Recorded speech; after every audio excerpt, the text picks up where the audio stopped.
Our 2023 deadline previews continue once again with the Carolina Hurricanes. The Hurricanes are obviously one of the more dominant teams in the NHL, but the real question is, what are they going to do come this year's deadline? As of February 7th, the Hurricanes stand at a 34-9-8 record for 76 points. They have scored 173 goals and have only let in 136, and they are second in the NHL. They have absolutely zero cap space. I'm being dead serious. I looked at Cap Friendly. It's a dead zero. So, yeah. And especially when you look at some of the free agents that they have to sign come this offseason, it is looking very concerning. Starting off here with Captain Jordan Staal.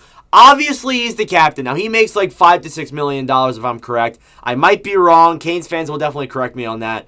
But he might likely take a cut to stay with the Hurricanes. I'm not entirely too sure, though. Maybe the Hurricanes' plans is to let Staal go and name someone else like Aho, the captain. Who knows, but that Kotkaniemi deal is really going to bite him in the butt. I got to be entirely honest. You have Jesper Fast, and I've said that before, 100%. You have Jesper Fast up next. Very solid forward. Maybe we'll see if he stays. You have Paul Stastny as well. You have Derek Stepan then. Maybe he gets signed to another one-year deal, or he just retires. Who knows? Then you have Calvin DeHaan. Interesting wild card defender there. Next is interesting. You have Freddie Anderson and Antti Raanta expiring. Now you have Pyotr Kochetkov down in the minors. Came up to the NHL twice the past 2 seasons, even one time in the playoffs, and played really good. So I'm kind of wondering, you see all these injuries happening to Freddie Anderson, and Raanta's looked all right. You kind of wonder maybe they should let go of Anderson and keep a Kochetkov-Raanta tandem. That's just an idea. Maybe they want to keep 3 goalies. They've had this situation before with Nedeljkovic, Raanta, and Nedeljkovic, Mrazek, and I think it was Raanta. I'm probably blanking on the other goalie, but anyways, yeah, they had this situation before back in like 2021. I remember I covered it, but whatever. Obviously, that is an option, but again, that option could become a cap issue. It has before, so we'll see. Then you also have players that are on LTIR right now. Max Pacioretty. It's a wonder if he'll even come back. Like, honestly, like, he is obviously a really good forward, but he's going to be out for the next 8 to 9 months. Again. He's going to be out until probably, like, October of next season.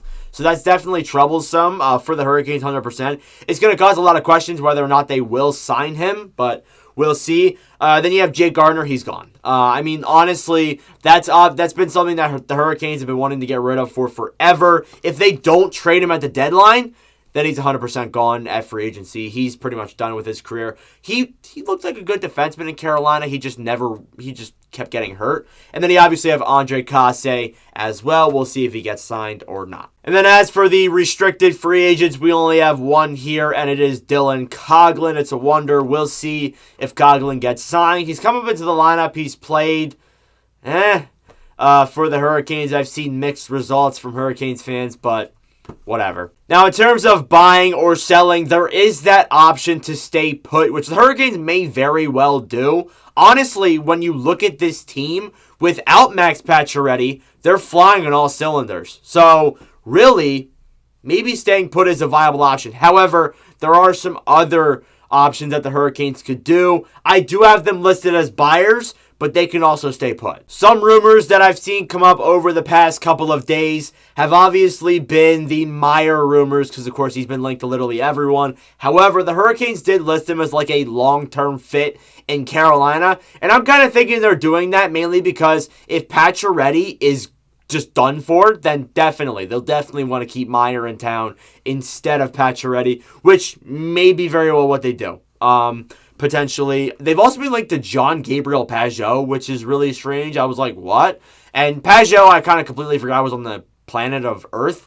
But yeah, maybe they will get him. And then I will throw this in here too. Max Domi was an acquisition for them in last year's deadline. He wasn't all too bad. And he's obviously in Chicago right now. He's going to be a big acquisition. We'll talk about him in the next deadline preview. But Domi's an option as well. Now, when it comes to pieces they can move, obviously you have their draft picks. They have 1 first-round pick, 1 second-round pick, 1 third-round pick, 1 fourth-round pick, 2 5th-round picks, 2 6th-round picks, and 1 7th. So despite being a pretty good team, they still have some pretty solid draft picks. So maybe they'll want to keep those. Who knows? But if I'm them, I'm trading them. But anyways, you obviously also have Jamison Rees as a potential trade piece, and then also Vasily Ponomarev. The thing is, though, they are so good at drafting, and they are so deep. Like, they have this guy coming up on the defense, and I can't remember his name, but it's like Alexander Nishishkin or something like that. He looks really good. So, like, they just keep having prospects coming up and coming up. So I would imagine maybe Rees and Ponomarev may get moved at the deadline for a big player. But really, I don't know. Also, contracts could get moved out as well, like the Jake Gardiner contract, as I mentioned. So we'll see. But anyways, the Hurricanes are really one of the more enjoyable teams that I like talking about. Obviously, they're going to have a very interesting trade deadline nonetheless. Although they can stay put. Again, that is a viable option. I think they're probably going to try and acquire some big forward. Maybe it's Timo Meier. Maybe it's someone like Max Domi again. Who knows? But anyways, let me know your thoughts in the comments below. Thank you all very much for watching. For all of your support as of late, I really do appreciate it. So subscribe down below if you are new. And anyways, thank you all for watching. Our next preview will be the Chicago Blackhawks. Anyways, I'll see you guys in the next one. Adios.